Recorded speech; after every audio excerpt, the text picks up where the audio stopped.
اوس مردا او ذکر کو چې یو څه اصول ذکر کو.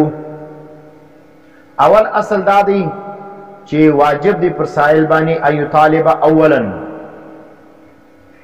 ما امكنه من تعريف مفردات المدعى وتعيين البحث وتمييزه عن سائر الاحوال.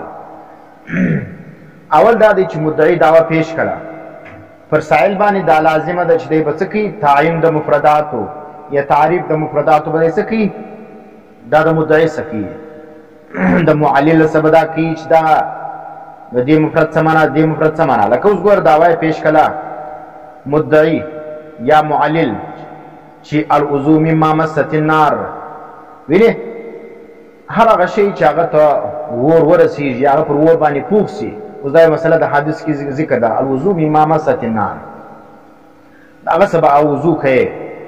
اوس دی دا وایي چې هر هغه شی چې پر ور باندې پوښ سلو هغه انسان وخوړی نو بیا به څه کوي؟ اودس به کوي. اوس ته اول دا پوښتنه وکړه چې وضو څه مراد دی، مما مست النار څه مراد دی.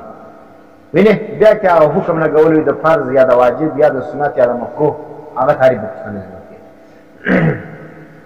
اوس که دی راولاړ سو دلته وضوء لغوي عکس دی بیا پروا نه لري، بیا ستا د په مابین کې نزاع نشته. او که چېرته د دې وضوء څخه وضوء اصطلاحي عکس دی چې هغه غسل د اعضاء ثلاثه او د مسح دی نو اوس دا اجرماستل نو بیا د بحث متعین سلو، ځکه شریعت کې دا رقم دغه نشته چې د مما مست الناس دی وضوء لازم وي. نو اوس چې دی دلته د لزوم حکم لګي یا د وجوب ده یا د فرضیت ده یا د سنتیت ته لګي نو دا چې سلو بس تا د مابین کې بحث چې کوم دی هغه مقرر سلو. اوس به ته دا ثابتوي چې دا وضوء شرعي نه دی مراد، دا وضوء لغوي مراد دی. او دی چې کوم دی به دا ثابتوي چې دلته وضوء شرعي مراد دی. په پوه سولاست؟ دویم دا دی په دې کې یو خبر دا ده چې دا تعین یا د مفرداتو تعریف چې کوم دی چې په دعوه کې د سائل ذمہ داري ده چې دی طلب وکړي. دا طلب هغه وخت دی که چیرې سائل لره د دې علم نه او که چیرې دا معلومه وه چې سائل په دې خبر دی چې د دې شیانو کم علم دی، مثال داسې بدیهي شیان وو او ده ته معلوم وه چې د دې څه تعریفونه بیا هم دی راولاړېږي د معلل څخه د دې د مفرداتو تعین کوي د هغه تعریفونه پشتې. نو په دې صورت کې دغه شی چې کوم دی دا بیا مناظره نه ده، دا ته مجادله ویل کېږي یا مکابره ویل کېږي. دویمه خبره دا ده د مستدل حیثیت ته به ګورې. مستدل حیثیت ته ګورې معنا مستدل که چیرې پر خپله دعوه باندې دلیل پېښوي نو اوس که چیرې هغه فقط ناقل ولو خالي نقل یې کوي بیا به داسې طلب د دلیل نه کوي، صرف تصحیح د نقل به ځینې طلبوي چې دا په کوم کتاب کې راغلی ده هغه به دی ثابتېږي. د ده سره طلب د دلیل بیا لازم نه دی. دا که چیرې طلب د دلیل د ده څه وسو دا غصب دی، دا چې سي ده دا غصب دی. یا دی راولاړ سلو ناقل دی پر هغه باندې دلایل خپله وایي نو بیا دی چې دی غاصب دی دی. یا دی صرف ناقل دی خو سائل د ده څه طلب د دلیل کی نو سائل چې سلو غاصب سلو. بیا سائل به د ناقل څخه طلب د دلیل نه کوي خلاصه دا سواله، سائل به د مستدل څخه که چیرې هغه فقط ناقل ولو بیا به چیش نه کوي طلب د دلیل منه کوي، صرف تصحیح د نقل به کوي. ها که چیرې دواړه چې کوم دی هغه غاصبین ولو، دواړه چې شولو غاصبین ولو، یو ناقل ولو دلایل یې ویل وینې ناقل ولو دی راولاړ خپله مدعا باندې دلایل هم شروع کړل نو اوس چې کوم دی هغه بیا سائل هم غاصب جوړېدی سي، هغه هم طلب د دلیل کوی سي. حالانکې د سائل ذمہ داري دا نه ده چې هغه چې صرف تصحیح د نقل ده نو که اوس د دلایل شروع کړو دی به بیا د هغه څخه دلایل نور هم طلبوی سي.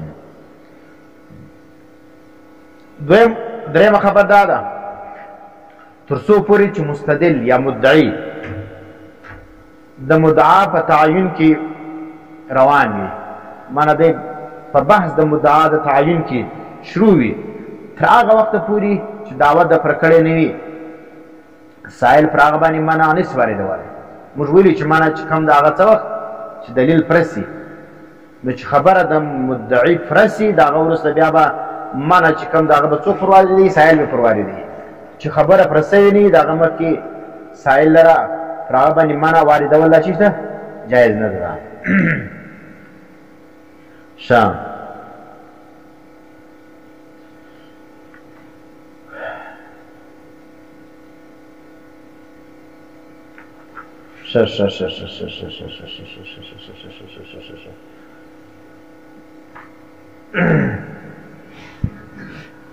نو خلاصه یې چیز چې کوم کول په طور د دعوې نه بله خبردار ده چې کوم کول په طور د دعوې نه بلکې په طور د حکایت وي په هغه کې سائل لره دخل ورکول جایز نه دي. معنی سائل لره دا دخل په کول د مدعي کې جایز نه دی.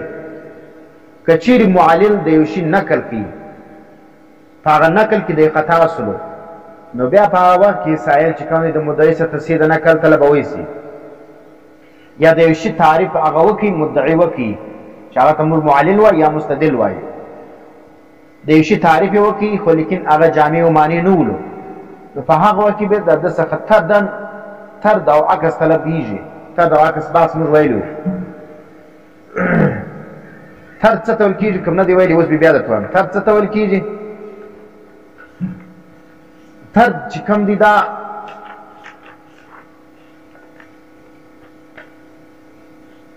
ویل کېږي تلازم په ثبوت لره. طرد څه ته ویل کېږي؟ تلازم په ثبوت لره. یعنی څه معنا کل ما صدق علیه الحد صدق علیه المحدود. پر کوم شي باندې چې تعریف صادق کېږي پر هغه باندې به هغه چې کوم پر کوم شي باندې چې حد صادق کېږي پر هغه باندې به څه شي محدود هم صادق کېږي. دا څه شي دا ته طرد ویل کېږي. او عکس بیا څه ته ویل کېږي؟ هغه عکس وایي تلازم فی الانتفاع لره. یعنی کل ما لا يصدق علیه الحد لا يصدق علیه المحدود. پر کوم شي باندې چې حد نه صادق کېږي پر هغه باندې به محدود هم نه صادق کېږي. نو په اول صورت کې په طرد کې چې کوم تعریف جامعیت ته اشاره ده او په عکس کې چې اشاره ده تعریف معنیت ته اشاره ده. نو که چیرې سائل دغه معلل یا مستدل داسې تعریف وکړي چې په هغه کې څه نه ولو هغه طرد او عکس نو موجوده نو د هغه د سائل څخه دی چې د مستدل څخه دی د هغه طرد او عکس طلبوی سي چې دا ستا تعریف چې کوم دی هغه څه نه دی جامع و معنی نه دی. او دا جامع و معنی چې کوم دی دا هم په علم مخاطب کې دا ضروري دی. د نه چې مستدل وایي ما په نسبت دا جامع و معنی دی ستا په نسبت جامع و معنی لیکن په نسبت د سائل باغه جامع و معنی نه ته به دا ثابتوي په نسبت د سائل به هم دا جامع و معنی جوړوي. نو چې هغه وخت دا جامع و معنی نسلو بیا به طلب نو په هغه کې بیا طلب چې کوم دی هغه د څه چیز دی جایز دی. دا مخکې چیز دی